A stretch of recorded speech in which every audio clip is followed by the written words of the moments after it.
Hi everyone, I'm Shagun. I'm a public speaker and the founder and CEO of a strategic consulting company, Strategy Here.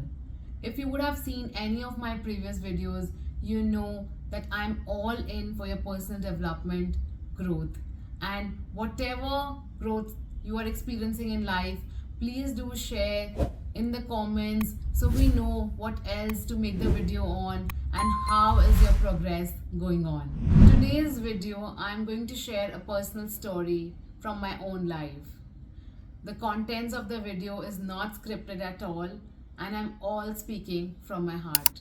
This video is all about how I landed a job in a foreign country. I went to the US in the year 2013. I had an MBA degree till then, but from an Indian university. When I went to the US, I didn't work for 2 years. It was because I didn't have a work visa. I knew about my situation from beforehand, so I was mentally prepared for those 2 years. But I did not know that the recruiting situation over there and the fact that getting a job will be so difficult in a foreign land. And I'm sure many of you might have experienced this who have moved on to different foreign countries, mainly because they don't accept the educational qualifications of the home country and the work experience at the same time. For me, it was even more difficult because I was coming from an investment banking background from India.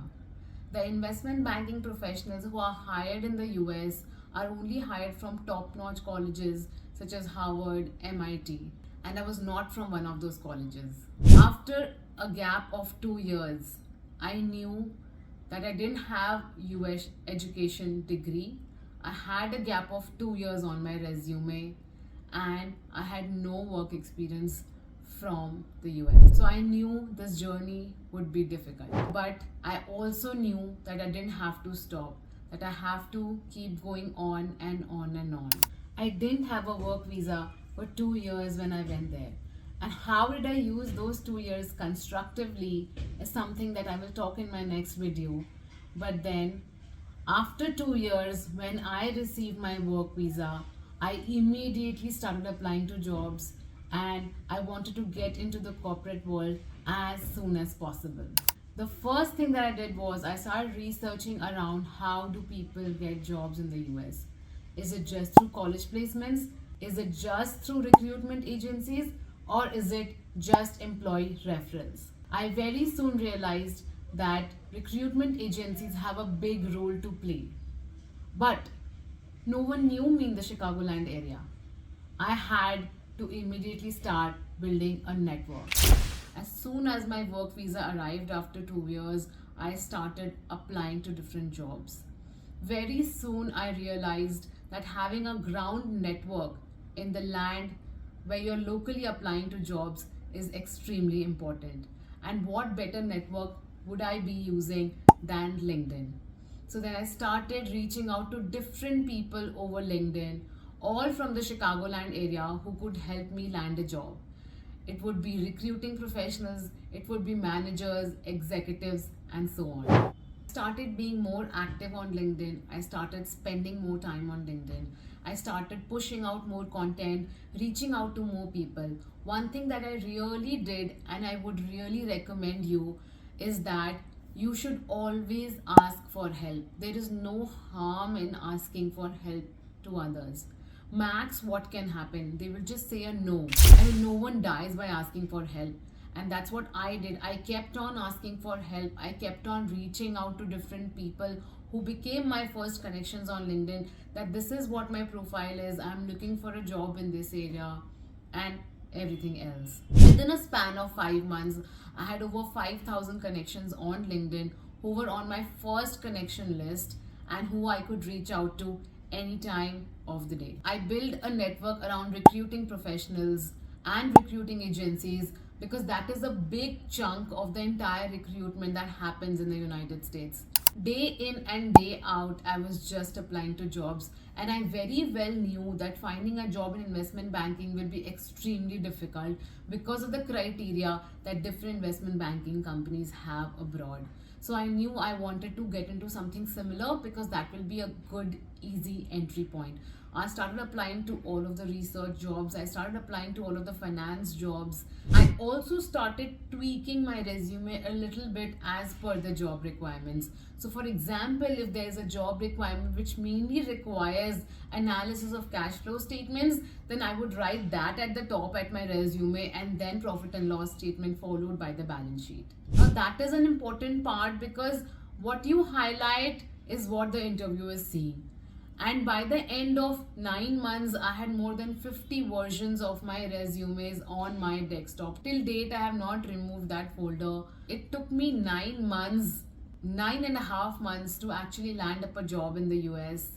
But I had no criteria at all. I just wanted an entry point because I knew that once I get an entry point, then I will really climb up the ladder fast because I knew where my strengths lies, I knew where my natural abilities lies, and I knew what I was capable of. In those 9.5 months, I was just applying, receiving rejections, receiving acceptance for interview, and then getting rejected. But I kept moving on and on and on, and with every rejection I was understanding what wrong I am doing. I was understanding the pattern of the interview questions. I was understanding what else to speak, what else to work on. So it was never a failure for me, it was always learning at every step. And I was pretty confident in my mind that if I don't give up, one day I would really get a call for a job. And that day came after 9.5 months when I got a call from a very small Chicago based startup, and they said that, are you sure you want to work for such a less amount of money? It was a very starting salary that a staff accountant has paid in the US, and very basic minimum wage salary. But I accepted it saying that I'm ready for it. I just want an entry point. And within 6 months of staying in that company, I got a salary hike of 85%. So I knew that I could prove myself. I knew that I had to crack just an interview to get into the corporate world. And those 9.5 months, I had a lot of thoughts where I felt like I have to quit now. This is enough. I can't be applying to jobs day in and day out and keep getting rejected hundreds and hundreds of times. Most of the times, you do not even get a proper communication that you have been rejected. You have to just assume that you couldn't get into that company. But at the end of it, just when I was thinking that is it really the time to quit? Is it worth my time and effort to keep putting on to so much time into applying for interviews? And I started thinking of different other ways. And just before when I thought of quitting, I got the job. So quitting is really not an option. If you don't quit, you really find your way out. And if I can do that in a foreign land with no proper educational qualifications, with a work experience of just 2 years, with a gap of 2 years in my resume, then really I feel you guys can also do it. Anyone can do it if they follow certain things like building your network, asking for help, not quitting, tweaking your resume little bit as per the job requirements. So finding a job is tough. Everyone knows, be it in your motherland, be it in your foreign land, be it in any other industry. And I had no experience of finding a job because the previous job that I had done before moving to the US was through a college placement. So I had no idea how the market works, how does it dynamics works, what are the requirements of different companies and how to fulfill them. But I just followed certain methods, and if you also do that and if you don't give up in the process, you will find a job. You might not find the job which is your dream job, but you will find a job. And that's what I did. I just found a job for myself, which could be any job, and then I moved on with it. Thereafter, I proved my manager what I'm capable of. I showed my team my strengths and I started working towards it. And that's how I got the 85% raise at my company. Because the 85% raise, not any staff accountant would get.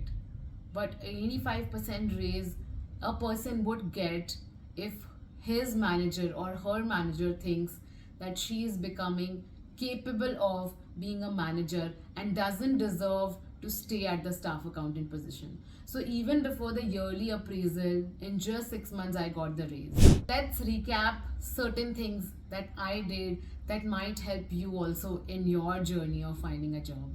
The first is always build your network. The more people you know, the more they can help you find a job. And references are extremely important, as you all know. If any person refers you in their company, then your credibility goes up, your chances of getting that job goes up to a great extent. So the more you network, the more stronger you become. Second is content creation. Always keep posting content about the industry that you are in, so people who are following you on social media know that you are an expert in that field. Suppose you are a human resource professional, always keep talking about on your social media, at least on LinkedIn, what are the key trends in the HR industry, what are the different technologies that are taking place around it, what is the future outlook of the industry, that you are looking for a job in certain segment of the human resource industry. The third is asking for help. The connections that you have made around you through your social circle, through your family circle, through your social networks such as LinkedIn, always make sure that you're reaching out to them. When I went to the US, I didn't have many friends and family. My husband worked at a very small startup in the Chicagoland area, that too in the technology domain. It had nothing to do with the management domain that I was in. So it was very difficult for me to build a network around friends and family who could help me land a job. My only solution was social network, and that too LinkedIn. The third thing that you should never forget is that asking for help gives no harm to anyone. If you reach out to 20 people, there might be one person who's ready to help you, ready to recommend you, ready to review your resume and take it forward. The fourth is quantity versus quality. You have to focus on your resume, while you also have to focus on the number of applications you are looking after. You have to keep on applying day in and day out. The quantity is as important as the quality, because you also have to understand that the number of applicants are also a lot on each job application. Be it USA or be it India, every job post will have 50 plus applicants. So you have to keep applying to break into the crowd. And the last one is, which is extremely important, and that is don't give up. If you keep trying, if you persevere, irrespective of your educational qualification, irrespective of your background or work experience, one day you will succeed. And trust me, if I can do this, anyone can do this. Anyone can land a job offer in a foreign land without an educational qualification from that country, without a work experience from that country. And just focus on the start. The start is the most difficult. Once you get into it, it becomes easy to prove yourself. But the start is the most important. So don't look for the job, just look for a job. Prove yourself there and climb up the ladder. If you found the contents of this video interesting, and if you want to see more of such content, please do subscribe to my channel, and please share this video with someone you care or with someone who is looking for a job. Finding a job is definitely difficult, we all know that, but keeping a few things in mind can really help us get one. And you never know, it might be the job for you. I wish you all the best if you're looking for a job in the market, and if you like these suggestions, please do like the video and comment below so I know what you liked and what you didn't.